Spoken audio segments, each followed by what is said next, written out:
please come try to save us, please, please.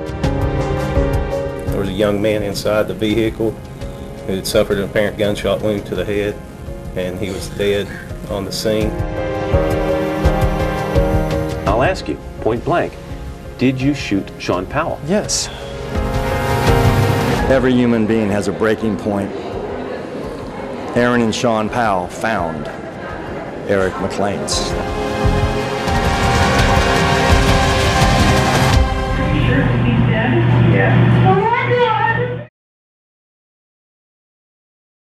God! They were the picture of young love. Eric and Erin McLean were high school sweethearts, marrying young when Eric was 21 and Erin just 19.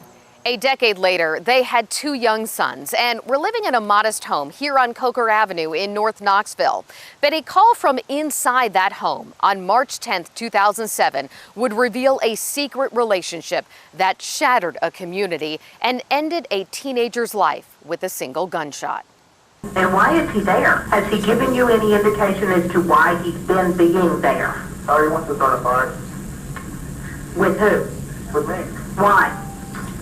He's one of my wife's former students, and he's stalking her.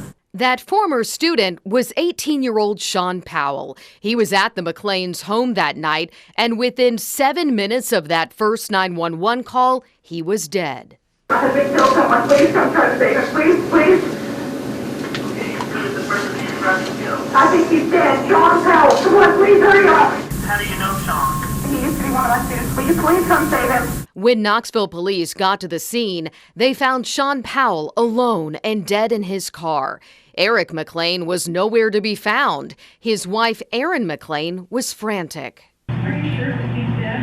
Yeah. Oh my God, please leave me alone. The next day, police caught up with Eric McLean, who had been wandering aimlessly along the railroad tracks. They took him into custody, and neighbors were buzzing about what they had seen and heard. All I know is I heard a shot at 20 after 9, and it was a few minutes before I come out of the house, and it was a man sitting in a car across the street from me in a Mercedes, and the lady across the street, Miss McLean, was crying and screaming and was talking on the phone to 911. And Knoxville police gave the first hints at a possible motive. We know that there was a relationship between the suspect's wife and the student, and right now the investigators are trying to determine exactly what type of relationship that was. The suspect was Eric McLean, a young father now charged with first-degree murder. He made his first appearance in court looking wide-eyed and overwhelmed. Deer in the headlights, just sitting there stunned. I mean, you saw him. He really doesn't comprehend what's happening right now.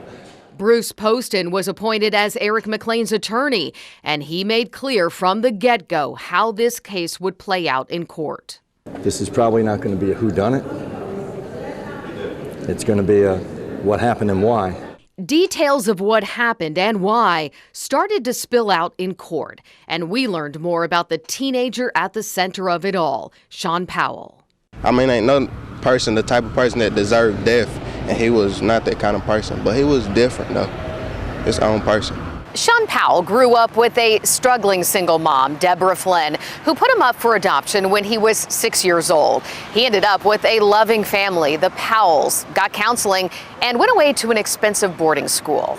When he was 17, he happily reconnected with his birth mom. It was 2006. That August, he also met Erin McLean, who was a student teacher at West High School through her graduate work at the University of Tennessee.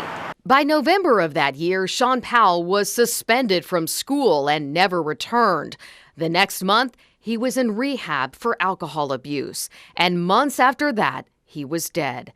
Deborah Flynn told the Knoxville News-Sentinel Erin McLean led her son on and that the two had been having an affair. She said Erin had even called her to say she loved Sean and would have married him. But by the time of that interview, Erin was facing her own troubles. UT put her on indefinite leave and told her not to return to West High School. All this while this deadly love triangle started making national news. The ultimate blame that I see is for Erin.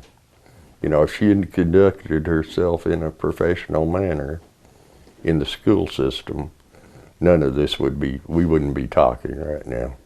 After the killing, Eric McLean's parents talked to the Today Show about their son and his family, pointing the finger of blame directly at Aaron. But soon, Eric was doing his own talking to Matt Lauer. I'll ask you, point blank, did you shoot Sean Powell? Yes.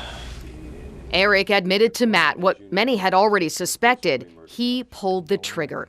He also talked about his strained relationship with his wife and his suspicions about her relationship with Sean Powell. You knew that she was having an affair? I mean, I pretty much knew. I think I was just like in denial for a long time, you know. Why not leave? Why not leave her? I know. I just couldn't leave her. Explain that. Why not? Because I love her. Days later, Eric McLean was back in court for his bond hearing, where he heard more of the evidence against him, from officer testimony to his own 911 call. But a grand jury later indicted him on a lesser charge, second-degree murder. This is a trial about every human being has a breaking point. Aaron and Sean Powell found Eric McLean's. Months later, Eric reached another breaking point. He filed for divorce from Aaron, citing adultery, alcoholism, and abuse. And then came another bombshell. This whole story about I fell in love with Sean Powell because I was in a loveless marriage, I mean, please. The grieving period wasn't all that long, apparently, before she goes after another 17-year-old. That second teen was a student at a Nashville Christian school called Pioneer Christian Academy.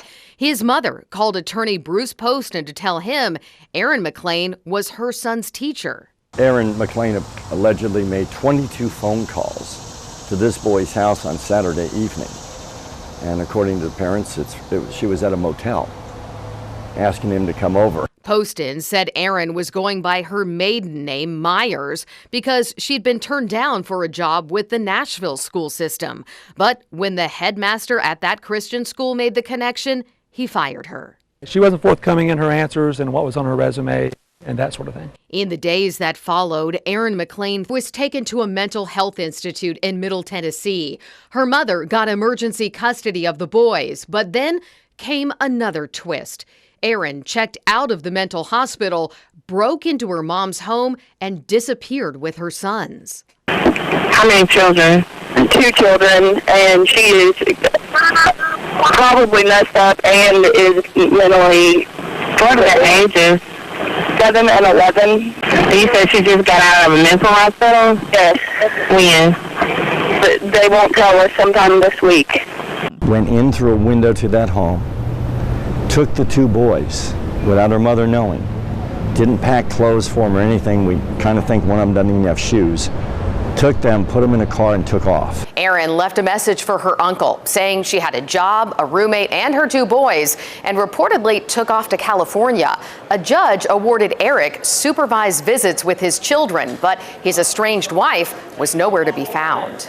If we can find Aaron McLean and serve her, now we can bring her back to Tennessee, and these kids can start seeing members of the family that she's basically held them these kids hostage from.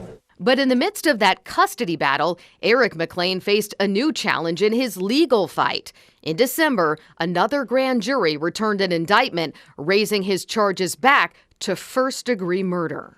Just desperation by the Attorney General's office. They found a grand jury, a second one that who knows what yarn they spun to get this indictment. And do you know where the children are at the present time? By February of 2008, Eric McLean was back in court, this time for his divorce hearing. But again, there was one crucial character missing, his wife, Erin. In the end, the judge granted the divorce, named Eric as the primary parent, and appointed an attorney as guardian to find the children and make sure they were safe. And Eric made clear that after counseling, his feelings about his marriage had changed. The environment was just so horrible, it's so abusive that you don't see until you're outside of it how bad it was. Then, 18 months after that deadly shooting on Coker Avenue, Eric McLean went on trial for first-degree murder. He faced 51 years to life in prison, and prosecutors laid out all the gruesome details for jurors. These photographs will show him with his face blown off. You're not going to solve who did it. You're going to be asked to look at what it is, based on the facts and the evidence.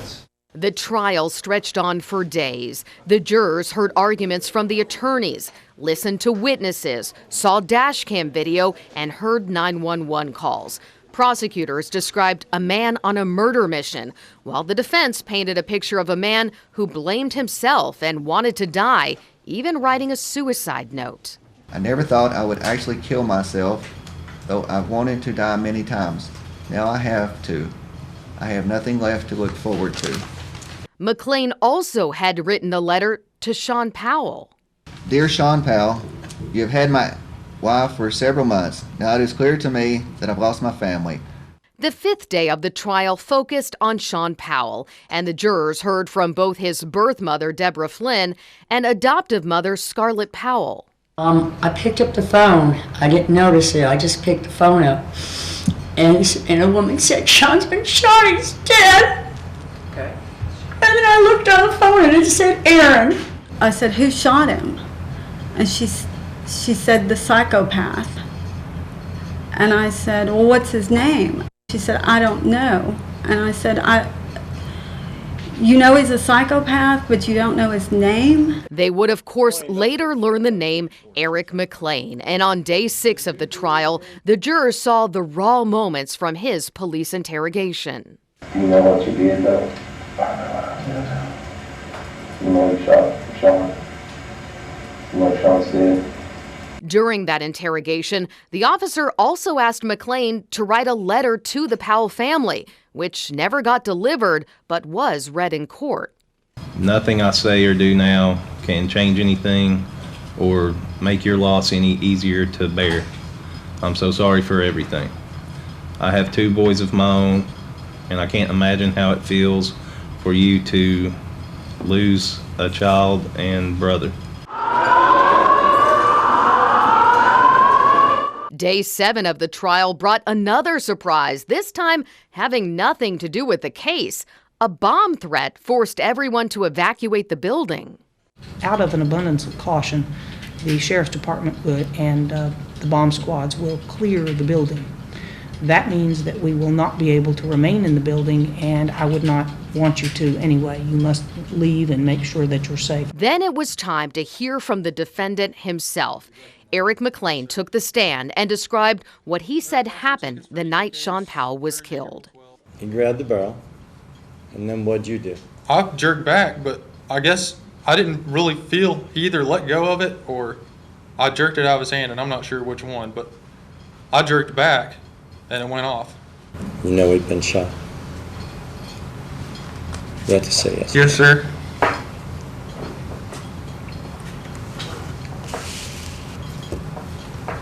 How'd you feel?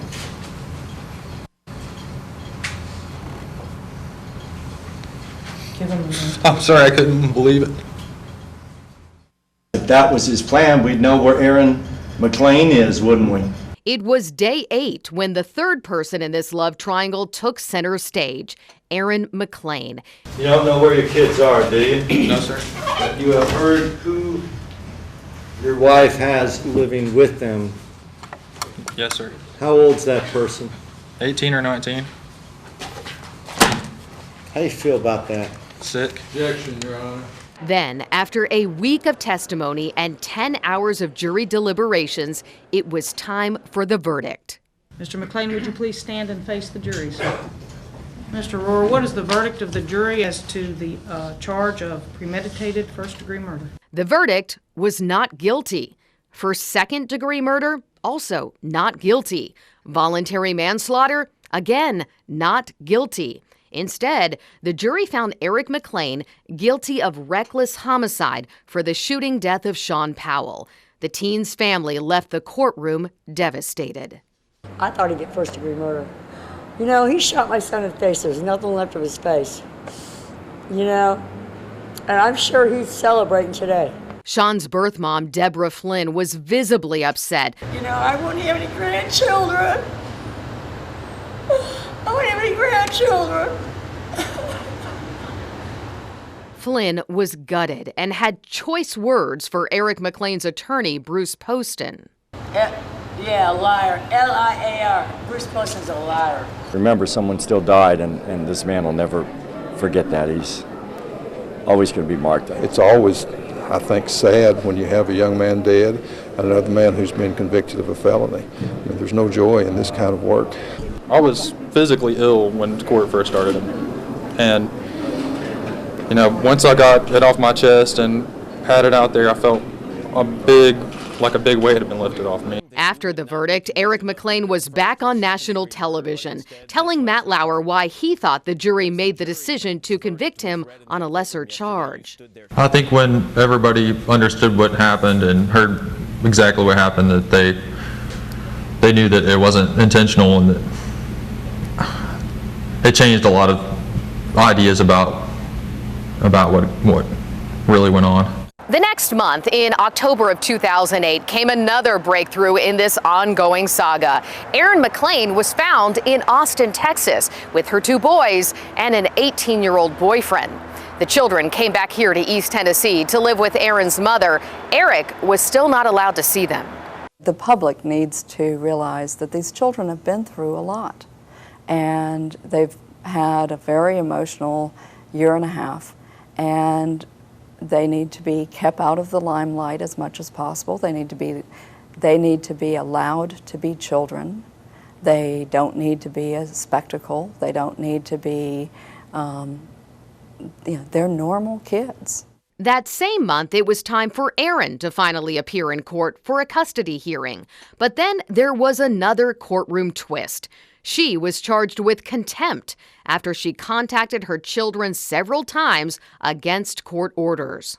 Miss McLean has been in touch with the children. She slipped the children a telephone before they left Texas and has been communicating with them. It's 10 days in jail for each violation. So each text message can be 10 days in jail. Each telephone call can be 10 days in jail. Then we heard from Erin in her own words. She talked with a journalist for an interview published in the Knoxville News Sentinel. In it, she described a first happy marriage that turned troubled with decisions that led to deadly consequences. Erin said she and Eric agreed to an open relationship before she started an affair with 18-year-old Sean Powell. The night of the deadly shooting, she said she and Eric had fought because he told her he wanted to sleep with one of her good friends. She said at some point, Sean Powell called and offered to come get her, and that turned out to be a fatal mistake. Erin said Eric was angry and Sean was provoking him. When the tension finally exploded into a gunshot at close range, she says she ran outside to find her teenage lover dead and her husband blaming her, calmly turning to her to say, "Congratulations." How can I forgive a murderer? Then, in November of 2008, nearly 2 years after that deadly shooting, it was time for Eric McLean to face his fate. In the end, he was sentenced to just 47 days in jail and 12 years probation. His release date was set for Christmas Eve. In court, Eric McLean spoke to the Powell family. I think about him all the time, and it's just been devastating to everyone. It's been devastating to your family, and I'm sorry for that. Outside of court, the Powell family had harsh words for Sean Powell's killer. I love my son, and I wish he was back here with me. Eric McLean, you don't want to know what I want to say to him. It's the intention of the court to serve 90 days. Well, I understand, and my position is he did. Less than 3 months later, Eric McLean was back in court as his attorney argued he should be released early because of credit for good behavior in jail. The court was very specific that he was getting credit for 43 days, and the court intended for him to go into custody for an additional 47 days, for a total of 90 days. The judge said she would soon make a decision, so McLean made the decision to go right back to jail in the meantime. If the judge rules against us, then he'd owe the time and get out Christmas Eve. And if the judge listens to our argument and rules with us, then he'd get out Monday the 8th. In the end, Eric McLean walked out of jail after serving 71 days for the death of Sean Powell. Call Miss McLean to the stand. Then, in December, it was time for Erin McLean to have her day in court. You may remember she was charged with contempt for allegedly violating a court order and contacting her children. Did you contact your children shortly after October 1st via telephone? I'm invoking my Fifth Amendment right against self-incrimination. McLean stayed mum on the allegations, repeatedly invoking that Fifth Amendment right. But that didn't stop the judge from sending her to jail. He sentenced her to 170 days, 95 days in jail with 75 suspended. Judge Swan is so tough on violating his orders. I'm actually surprised that he suspended 75 of the days, but of course we're grateful. I mean, it's sad anytime you see somebody going to jail, but this lady deserved it. Despite that, the guardian appointed in this case came to a decision that surprised many. Just weeks before Christmas, she recommended the children go back to Erin. I have recommended through my report that the children be returned to Texas. I think that our guardian has, for some reason, decided to become an advocate for the mother. Erin McLean filed an appeal, and days later, she was out of jail on a $5,000 bond while waiting for the court to hear her case. A few months later, in February 2009, the McLean's ongoing custody battle finally appeared to come to an end. Eric got primary custody. He said it was likely because of recordings of Erin making disparaging comments about him to their children. I think that surely she's not going to talk to him like this anymore. And she started, seeing a psychologist, so hopefully things can get worked out where that never happens again. Erin McLean's contempt charge was reversed, and after that, this story mostly disappeared from the headlines and several years passed. But then, in 2014, this case was pulled back into the spotlight, but this time it had nothing to do with Eric or Erin McLean. Eric's attorney, Bruce Poston, was arrested on charges of supplying prescription painkillers to his lover. The TBI started investigating when the wife of one of Poston's clients came forward, claiming Poston gave her pills and cash. She says the two had a sexual relationship and that Poston botched her husband's case to keep that relationship going. And from Texas, Erin McLean had something to say about the charges her ex-husband's attorney was facing. The News Sentinel published her letter titled, "Arrest is Evidence of Abuse of Power." She wrote, "We now have evidence that suggests he has long been engaged in the sort of criminality and misconduct of which he is so quick to accuse others." Poston's trial date was set for October 28th. But 1 week before that trial, on October 21st, 2014, Bruce Poston was killed in a car crash. Investigators say he hit a tree on North Shore Drive and his car caught fire. Several witnesses did try to pull him out of the car, but Poston died. He was not wearing a seatbelt and speed was a factor. It was another tragic ending in this years-long saga filled with love, hate, violence, and deception that left an indelible mark on Knoxville history.